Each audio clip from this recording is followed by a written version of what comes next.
কেন্দ্রীয় সরকার পদে পদে কখনো ট্রিপল তালাক নিয়ে, কখনো ইউনিফর্ম সিভিল কোড নিয়ে, কখনো আপনার আপনার অকাপ অ্যামেন্ডমেন্ট বিল নিয়ে, কখনো মন্দির মসজিদ এনআরসি নিয়ে, সিএএ নিয়ে বিভিন্ন সময় একটা জাতি টার্গেট। এবং তাদের দলের নেতাদের যে আস্ফলন দেখতে পাচ্ছি, কর্মসংস্থান নিয়ে তাদের চিৎকার নেই, তাদের আপনার উন্নয়ন নিয়ে চিৎকার নেই, তাদের দেশত্ব নিয়ে চিৎকার নেই, তাদের একটাই কথা হিন্দু মুসলিম হিন্দু মুসলিম হিন্দু মুসলিম। আজ যেন আমাদের মনে হচ্ছে সেই সব রাজনীতিবিদদেরকে নতুন করে এত বছর পরে তারা হিন্দু হলেন, বা এত বছর পরে কেউ মুসলিম কেউ হিন্দু সমাজকে বুঝিয়ে দেওয়া হলো, যেটা ডাইভার্সিটি অফ ইন্ডিয়া, আমাদের দেশের যে বৈচিত্র্য তার বিরুদ্ধে ম্যাচ হয় না। তার জন্য আজ আমরা এখানে বসলাম যে ওয়াকফ অ্যামেন্ডমেন্ট কালা কানুন সংশোধিত বিল 2025, বিশেষ করে এইটা, এর আগে সংশোধন হয়েছে। বিগত দিনে এটা নিয়ে বিভিন্ন সংগঠন লড়াই করেছে, তাদের পাশে আমরা ছিলাম।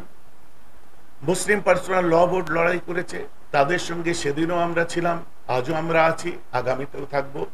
এবং যেসব সংগঠন এই ইমানি দায়িত্ব নিয়ে আগিয়ে আসবে, সব বৈষম্য ভুলে গিয়ে আমাদের উচিত সবাই সবার পাশে দাঁড়িয়ে এই ইমানি দায়িত্বটা তাদের পালন করা। মক্তব, কবরস্থান, খানকা, দরগা, যা যা যে যে জায়গায় আছে, ঈদগাহ, মুসাফিরখানা, যে সমস্ত ওয়াকফ প্রপার্টির মধ্যে পড়ে। এবং আমাদের পূর্বপুরুষরা, সাংসদ একজন চিৎকার করে বলছেন অমুক দেশে ওয়াকফ নেই, এই দেশে ওয়াকফ নেই, সৌদিতে ওয়াকফ নেই, আপনার লেবাননে ওয়াকফ নেই, বসনিয়ায় ওয়াকফ নেই। কোনো একটা মানে প্রবক্তা, ওই কেন্দ্রীয় সরকারের সরকারি দলের প্রবক্তা বলছিল ওয়াকফ সম্পর্কে ন্যূনতম ধ্যান ধারণা এদের নেই। সেগুলোই পরিষ্কার করার জন্য আমরা পরবর্তী আলোচনার মধ্যে আসব। যাই হোক, এখন আমরা এই সমস্ত জিনিস নিয়ে যারাই ময়দানে নামবে তাদের সঙ্গে আমাদের ইমানি দায়িত্ব আগিয়ে যাওয়া। কারণ এটাকে বিশেষ করে জনসাধারণের মধ্যে আমাদের বলা যে এটাকে খুব ছোট করে নিলে হবে না। আপনি ভাবছেন ওয়াকফ কি ওয়াকফ কি, একটা খালি সূক্ষ্ম কথা আপনাদেরকে বলে, গভর্নমেন্টের লড়াই নেই এখানে, কোনো মানুষের সাথে ওয়াকফ বোর্ডের লড়াই নেই। লড়াইটা হচ্ছে কোথায়, তাল গাছের উপর থেকে তার উপর থেকে, মানে আপনি নিচে দাঁড়িয়ে আছেন, আপনি ওই উপরেও যেতে পারছেন না, লড়াইটা স্টার্ট হচ্ছে ওখান থেকে তার ওপরের সাথে। তার মানে লড়াইটা হবে ওয়াকফের সঙ্গে সরকারের, মানে আপনার কোনো জায়গা থাকবে না। ধরুন আমি যে খানকায় বসে আছি এখন, এই খানকার মধ্যে 1 শতক জায়গা আছে 1 নম্বর খতিয়ানভুক্ত, অথচ পুরো খানকাটা আছে ভাইজানের। তো ইমরান ভাইজানের খানকার 1% রয়ে গেছে 1 নম্বর খতিয়ানভুক্ত। হঠাৎ কালকে এসে গেলে একটা বোর্ড লাগিয়ে দেবে জায়গাটা ডিসপুটেড, এটা নিয়ে কেস হয়েছে, কার সাথে কেস, ওয়াকফের সঙ্গে সরকারের কেস হয়েছে, মানে ভাইয়ের কোনো জায়গাই থাকবে না। লড়াইটা যতদিন না বন্ধ থাকবে খানকাটা লক করে রাখুন। এটা খানকার ক্ষেত্রে বুঝালাম, মসজিদের ক্ষেত্রেও তাই, দরগার ক্ষেত্রেও তাই, খানকার ক্ষেত্রে তাই, কবরস্থানের ক্ষেত্রে তাই, মাদ্রাসার ক্ষেত্রে তাই, অল ওয়াকফ প্রপার্টিজ যেগুলোই এমন আছে সবের ক্ষেত্রে তাই। শুরু হয়ে গেছে অলরেডি। আমরা এটাকে নিয়ে 60,000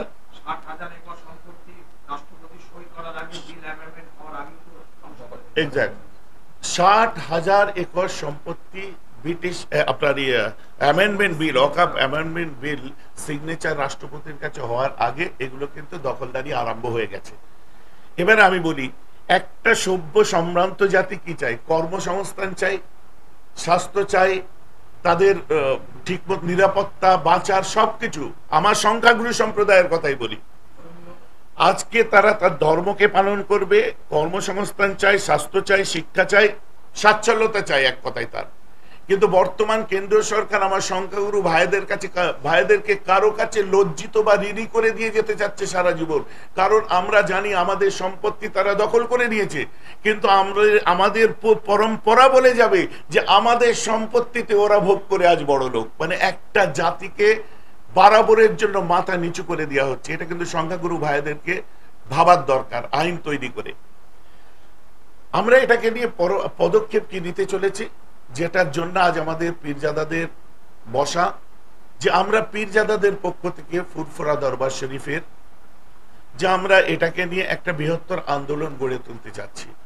প্রথমে যে যার ব্যক্তিগত সভা সমিতির মধ্যে দিয়ে আমরা ওয়াকফ নিয়ে যেভাবে বলছি এভাবে বলে যাব, তারপরে সাংগঠনিকভাবে যে যার আমরা বলে যাব, অ্যাজ কুইক অ্যাজ পসিবল, যত তাড়াতাড়ি আমরা পারমিশন পাবো, সেটা 10 দিনেও হতে পারে, 15 দিনেও হতে পারে। আমরা কলকাতায় একটা বৃহত্তর আন্দোলন করতে চলেছি।